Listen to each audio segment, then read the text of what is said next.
ഇപ്പോൾ പുറത്തുവിട്ടിരിക്കുന്നത് 233 പേജുകളാണ്. അതായത് ഞാൻ നേരത്തെ സൂചിപ്പിച്ചതുപോലെ തന്നെ സ്വകാര്യതയെ മാനിച്ചുകൊണ്ട് തന്നെയാണ് അത്തരത്തിലുള്ള പേജുകൾ ഒഴിവാക്കി ഇപ്പോൾ റിപ്പോർട്ട് പുറത്തുവിട്ടിരിക്കുന്നത്. ഇതിൽ ഒരു നിർദ്ദേശം എന്ന് പറയുന്നത്, അതായത് suggestion to maintain and encourage gender justice in content of cinema, സിനിമയുടെ ഉള്ളടക്കത്തിലടക്കം ഈ ജെൻഡർ ജസ്റ്റിസ് പാലിക്കണം എന്നുള്ള നിർണായകമായിട്ടുള്ളൊരു ശുപാർശ തന്നെയാണ് ഇതിൽ മുന്നോട്ട് വയ്ക്കുന്നത്. Gender justice is equally and equity among men and women, boys and girls in all walks of life എന്നുള്ള കാര്യം പ്രധാനമായി തന്നെ എടുത്തു പറയുന്നു.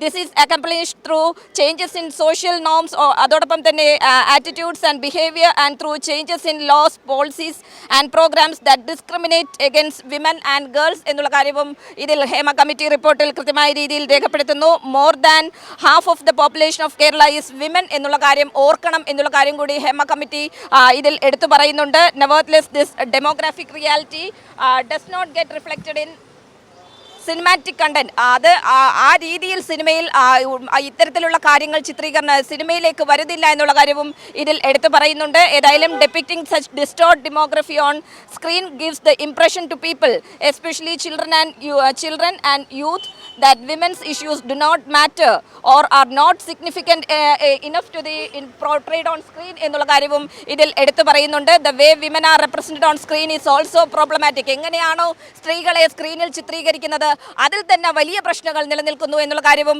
ഇതിൽ എടുത്തു പറയുന്നുണ്ട്. അതോടൊപ്പം തന്നെ their roles are often very often tied up with domestic roles.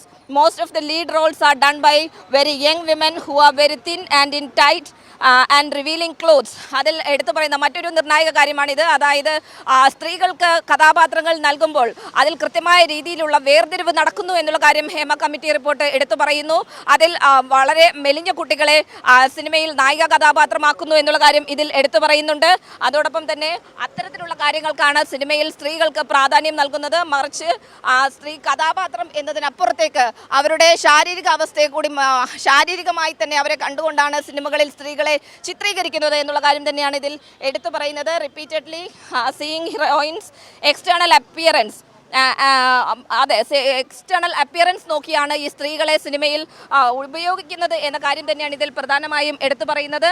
അതിനൊപ്പം തന്നെ women enslaved by domesticity and carrying the triple burden of domesticity, paid work and caring work, but with no solution offered on screen. അവർക്ക് കൃത്യമായ രീതിയിലുള്ള പരിഗണന സ്ക്രീനിൽ ലഭിക്കുന്നില്ല. സിനിമയിൽ കൃത്യമായ രീതിയിലുള്ള പരിഗണന അർഹിക്കുന്ന സ്ത്രീകൾക്ക് ലഭിക്കുന്നില്ല എന്നുള്ളത് തന്നെയാണ് ഇതിൽ മറ്റൊരു നിർണായകമായിട്ടുള്ള കാര്യം